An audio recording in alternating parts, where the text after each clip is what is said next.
अस्सलाम वालेकुम।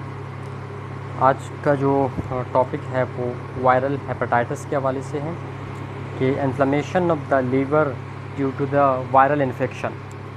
वायरस की वजह से जो लीवर इंजरी होती है, लीवर की इन्फ्लेमेशन एंड रिलेटेड डिजीज़ काज हो सकती है, तो that is called viral hepatitis. अब जो इन्फ्लेमेशन होती है, हेपेटाइटिस काज होते हैं, तो इसकी जो मोस्ट कॉमन काजेज़ है वो यहाँ पर गिवन हैं, जिसमें सबसे प्रोमिनेंट यानी टॉप पे जो है वो हेपेटोट्रॉपिक वायरसेस हैं। हेपेटोट्रॉपिक वायरस वो होते हैं जिसकी टेंडेंसी टुवर्ड द लीवर ज़्यादा होती है, यानी वो जैसी बॉडी में एंटर हो जाती है that directly attack on the liver, तो therefore they are called hepatotropic viruses.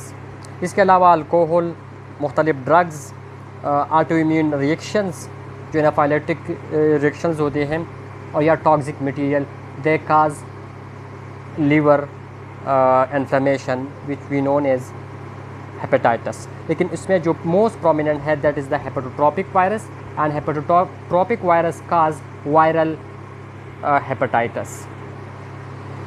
हेपेटोट्रॉपिक viruses में हमारे पास जो है मुख्तलिफ 6 डिफरेंट टाइप्स ऑफ वायरस हैं जो कि वायरल हेपेटाइटिस काज करते हैं।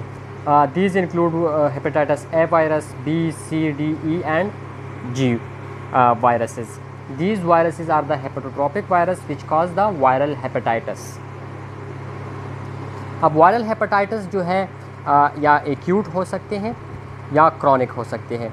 कुछ वायरसेस इस तरह हैं जिसकी मौजूदगी में एक्यूट हेपेटाइटिस होते हैं, लेकिन कुछ वायरसेस आगे हम डिस्कस करेंगे उस तरह है जो जैसे ही वो इन्वेट कर जाती है and to the body, so they cause the chronic hepatitis.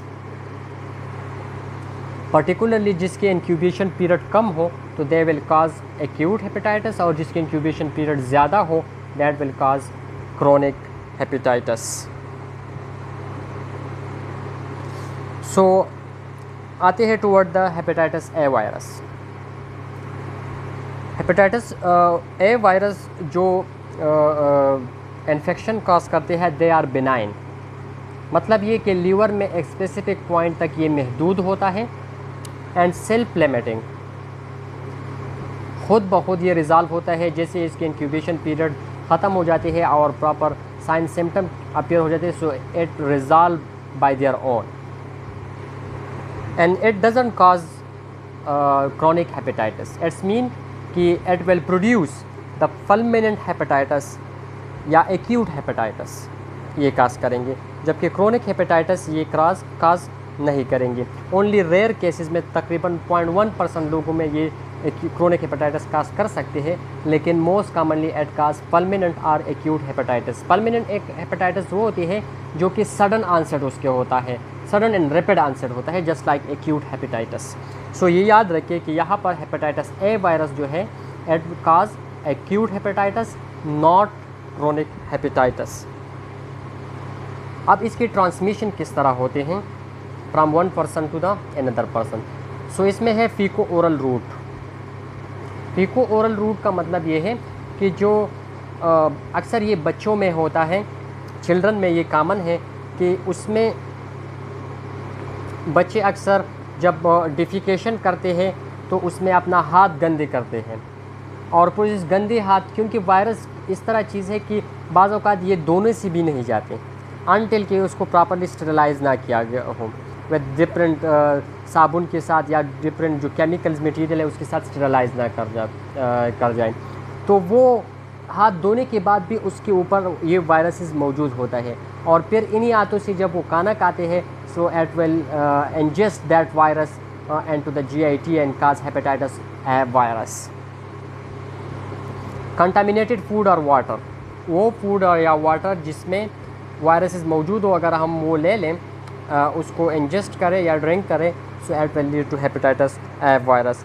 या डायरेक्ट कांटेक्ट पर्सन के साथ, एक पर्सन जिसको ये वायरस उसमें मौजूद है और वो दूसरे पर्सन के साथ कांटेक्ट कर ले, सो इट विल ट्रांसमिटेड।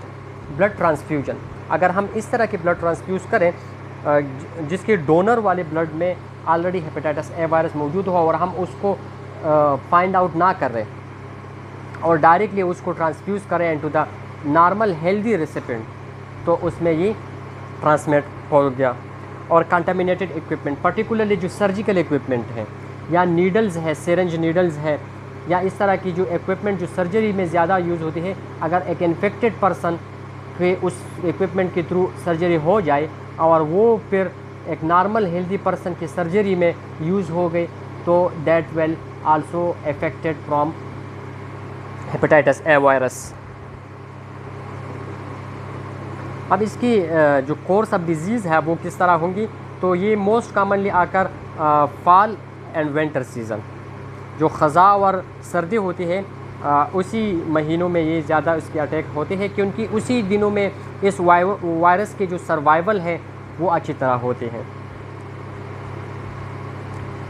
इसमें जो है जब अटैक कर जाते हैं ये वायरस, ठीक है, तो इसमें हमें साइन सिम्टम अपीयर होते हैं by the onset of the jaundice. Jaundice appear होते हैं तो हमें पता चलता है कि he or she have hepatitis A. लेकिन इससे पहले जॉन्डिस अपीयर होने से 3 वीक पहले भी स्टूल में वायरस मौजूद होते हैं, लेकिन अभी वो इंक्यूबेशन पीरियड में होते हैं तो वो साइन सिम्टम शो नहीं करते, ठीक है। तो इस कंडीशन को हम कहते हैं जब इसमें वायरस मौजूद हो लेकिन साइन सिम्टम उस पर ना हो, तो that is known as carrier state, उसको हम कैरियर स्टेट कहते हैं।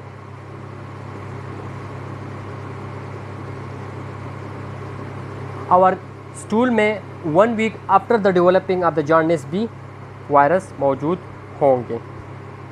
जिस तरह मैंने बता दिया था कि it is self limiting, so हमारा इम्यून सिस्टम जो है इसको ख़त्म करते हैं, इसी को रिमूव करते हैं। अच्छा, जो इसमें जो कैरियर स्टेट है, तो कैरियर स्टेट इसमें नहीं होता। स्टूल में तो वायरस मौजूद होंगे, ठीक है, carrier state like condition develop होगा, लेकिन कैरियर स्टेट में एक क्वालिटी ये होती है कि वो ट्रांसमिटेड होते हैं, ट्रांसमिशन उसके हो सकते हैं। लेकिन इसमें जो है कैरियर स्टेट जो है वो नॉन ट्रांसमिटेड है, तो हम इसलिए कहते हैं कि that is carrier state establish नहीं होता, प्रोड्यूस होता है लेकिन वो अपना काम नहीं कर पाते, क्योंकि कैरियर स्टेट के लिए ज़रूरी है कि वायरस बॉडी फ्लूइड में मौजूद हो।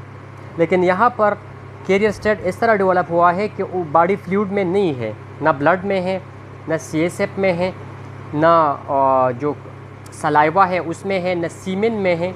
जितनी भी बॉडी फ्लूइड है उसमें वायरस नहीं होगा बल्कि स्टूल में होगा, ठीक है। तो a kind of carrier state develop होगा, लेकिन जो टिपिकल कैरियर स्टेट है वो यहाँ पर नहीं होगा। Highly infections and most commonly affect the children and young adults.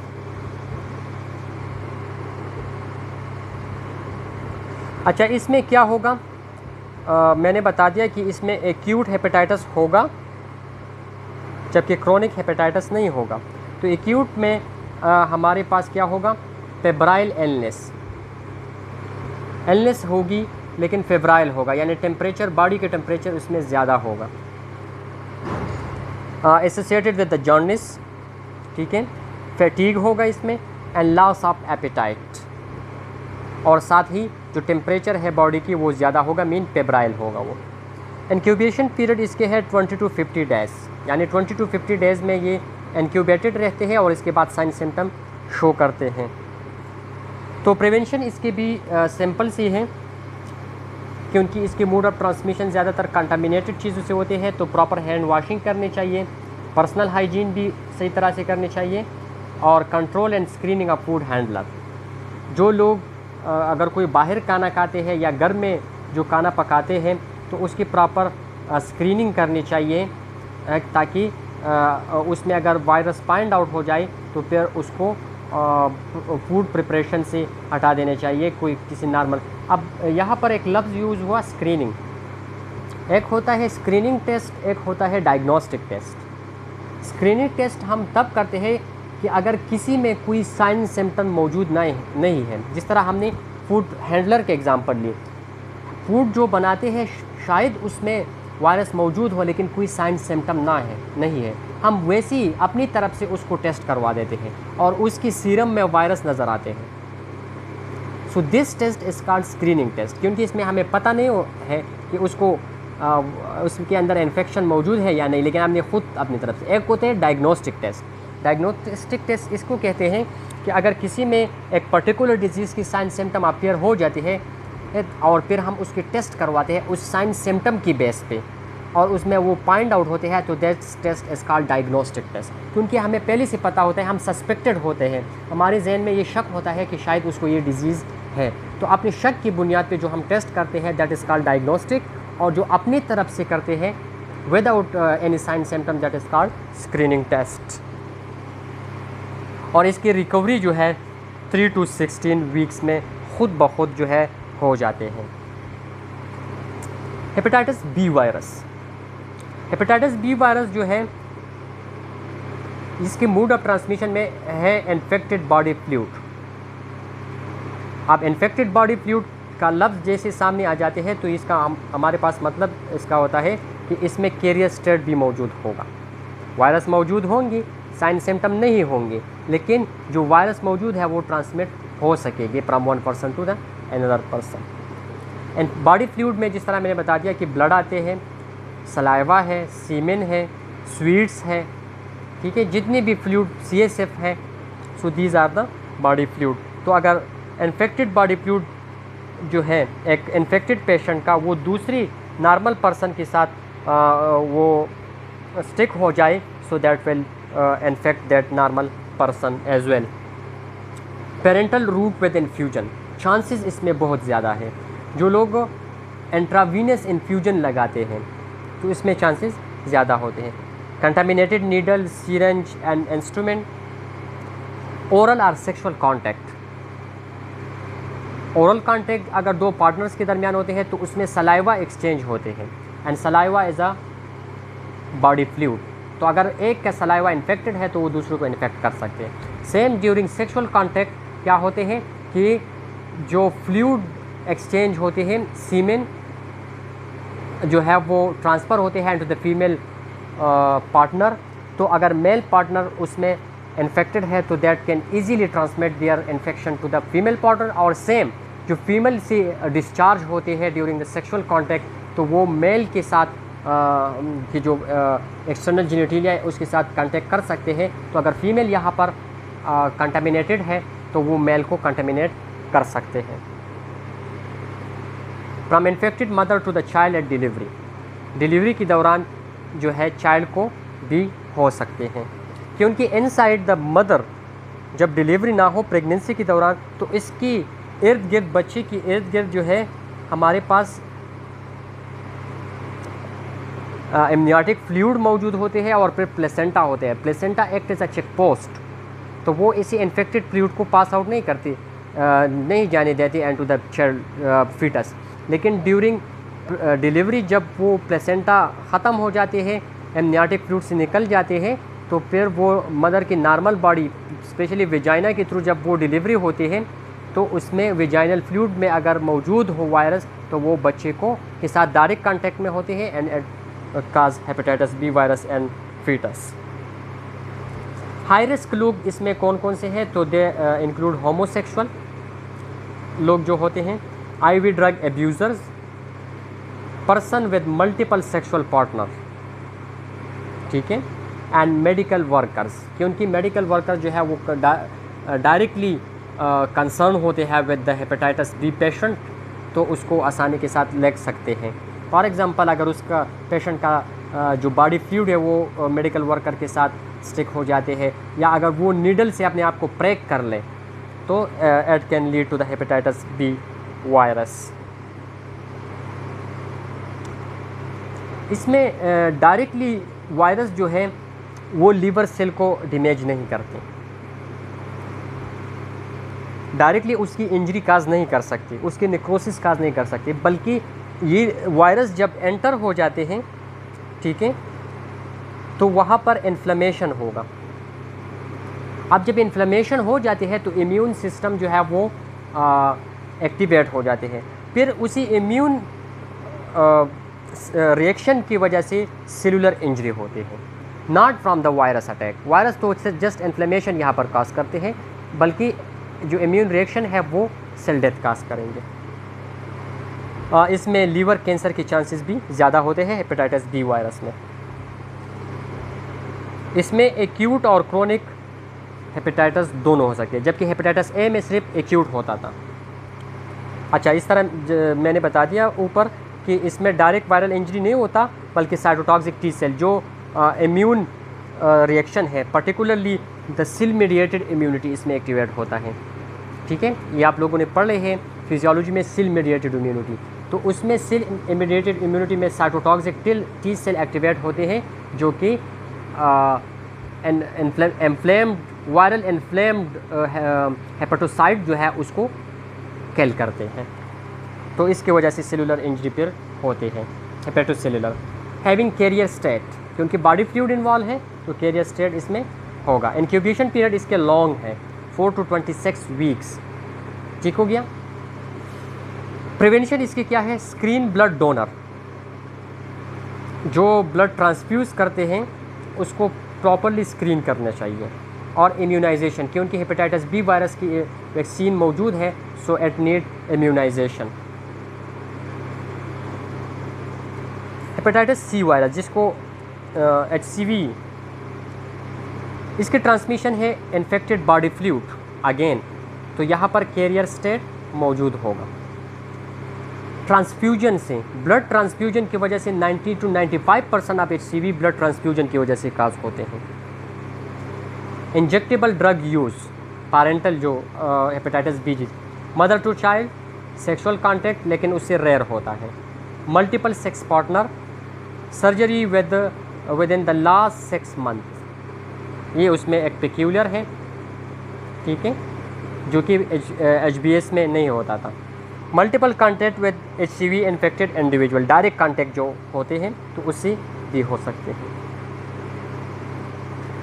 पहले उसको HCV को जब इनिशियली ये डिस्कवर हुआ तो इसको लोग कहते थे non A virus, hepatitis non A virus.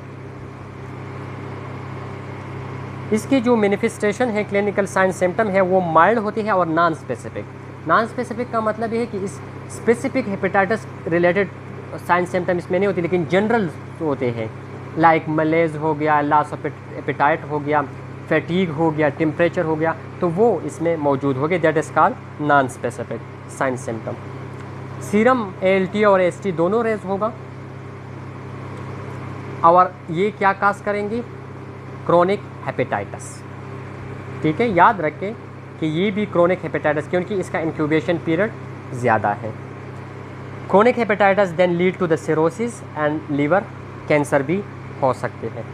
यहाँ तक आप लोग ये याद रख लें कि hepatitis A virus cause acute hepatitis, hepatitis B cause chronic and acute both, and C cause chronic. Prevention इसके है again screen the blood donor, और वैक्सीन अवेलेबल है तो इम्यूनाइजेशन करने चाहिए। हेपेटाइटिस डी वायरस, या इसको हेपेटाइटिस डेल्टा वायरस भी कहते हैं। Transmission same like HBS। Course of illness भी उसकी तरह है, क्योंकि उस मोड ऑफ ट्रांसमिशन भी उसकी तरह है, और कोर्स जो होता है, जो पैथोजेनेसिस होता है, वो भी सेम लाइक HBV होता है। इसको हम हेपेटाइटिस बी डिराइव वायरस भी कह सकते हैं। ठीक है, हेपेटाइटिस बी डिराइव वायरस भी कहते हैं। अच्छा, ये इन लोगों में होता है जो ऑलरेडी इन्फेक्टेड होता है विद द हेपेटाइटिस बी, तो हेपेटाइटिस बी से पहले से भी डेवलप, क्योंकि जो हेपेटाइटिस डी वायरस है, इसके रिप्लिकेशन तब होते हैं जब हमारे पास हेपेटाइटिस बी ऑलरेडी मौजूद हो। अगर वैसे without the presence of HBV जो डी वायरस है वो एंटर हो जाते तो बॉडी में, तो वो अपने आप को रिप्लिकेट नहीं कर सकते, उसकी प्रोलिफरेशन नहीं होती, तो that can not cause disease. लेकिन अगर ऑलरेडी उसमें HBV मौजूद है तो ये फिर डिवाइड होगा, रिप्लिकेट होगा और cause disease. And it also cause acute and chronic hepatitis and cirrhosis. Incubation period भी इसकी इंटरमीडिएट इंक्यूबेशन पीरियड है इसकी। हेपेटाइटिस ई वायरस तो अगेन सेम है फीको ओरल रूट, जिस तरह मैंने स्टार्ट में बता दिया, इन कंटामिनेटेड वाटर। इससे ज़्यादा यंग लोग जो एडल्ट जो होते हैं वो अफेक्ट होते हैं। These are also self limiting, खुद ब खुद रिजल्ट होते हैं। And zoonotic disease, what does mean by zoonotic disease? तो जूनेटिक डिजीज़ का मतलब ये होता है कि उन इलाक़ों में ये ज़्यादा होते हैं जहाँ पर लोग माल मवेशी पालते हैं, ठीक है, तो इन्हीं इलाक़ों में ये ज़्यादा होगा। यानी जो लोग माल मवेशी ज़्यादा पालते हैं तो ये उन लोगों में ज़्यादा अपीयर होते हैं हेपेटाइटिस ई वायरस। तो such disease which cause due to the cattle, so it is known as zoonotic disease. ये क्रोनिक हेपेटाइटिस को कॉज नहीं करते क्योंकि इसका इंक्यूबेशन पीरियड शॉर्ट है। जो हमारे पास प्रिवेंशन है वो सब की सेम है, प्रॉपर हाइजीन है, पर्सनल हाइजीन है, अगर वैक्सीन अवेलेबल है तो इम्यूनाइजेशन करनी चाहिए और प्रॉपर स्क्रीनिंग करनी चाहिए। और लास्ट वन जो है that is hepatitis G virus.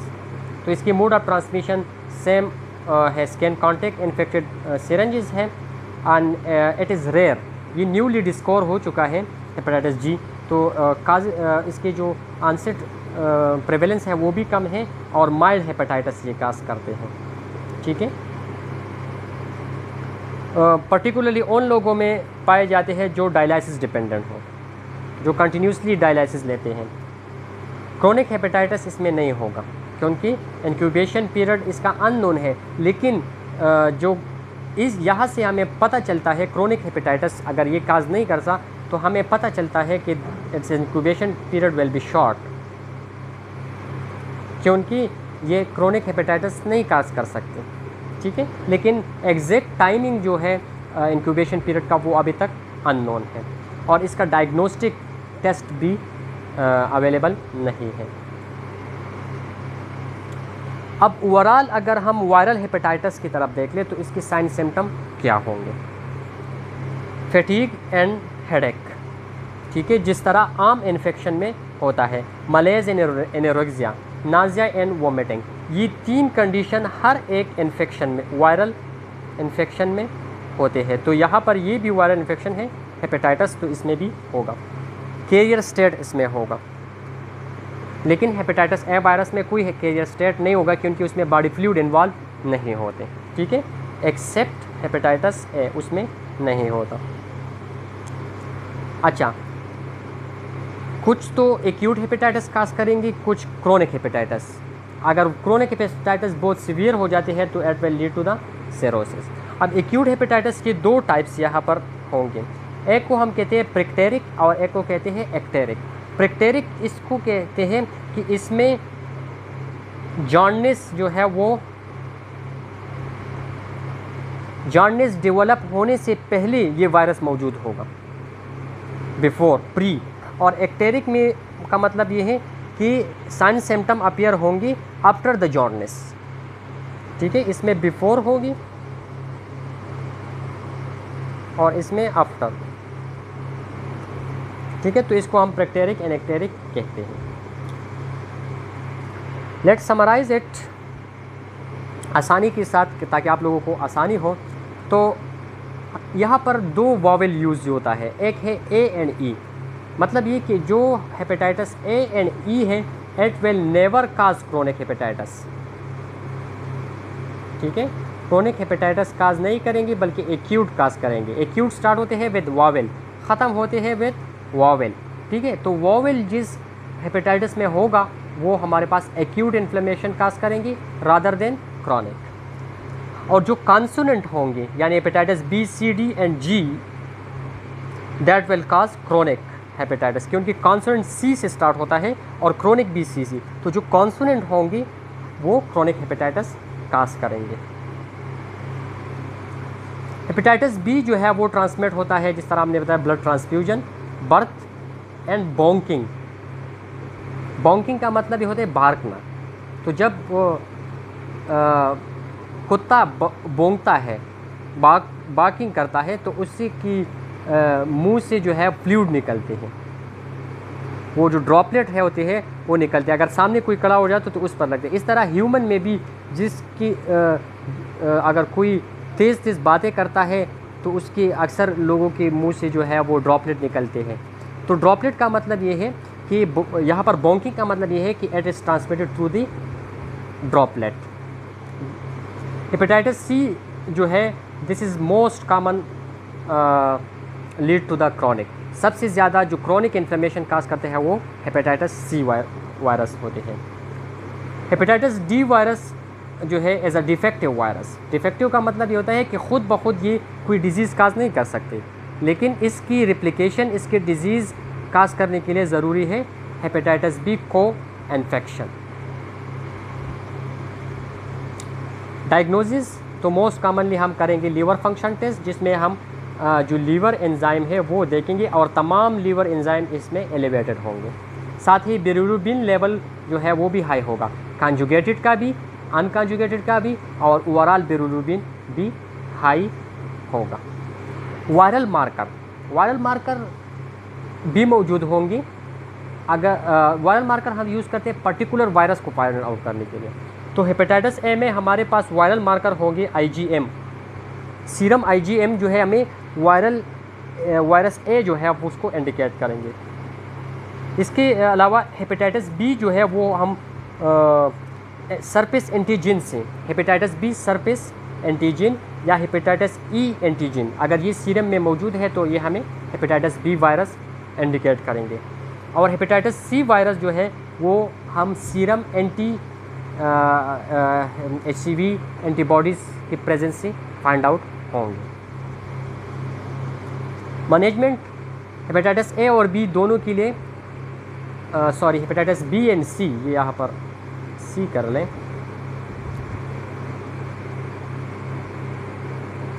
Immunisation करनी चाहिए, वैक्सीन अवेलेबल है। एक्यूट हेपेटाइटिस सी की ट्रीटमेंट हम करेंगे, जितनी भी हेपेटाइटिस है उसमें हम यूज़ करेंगे इंटरफेरॉन अल्फ़ा।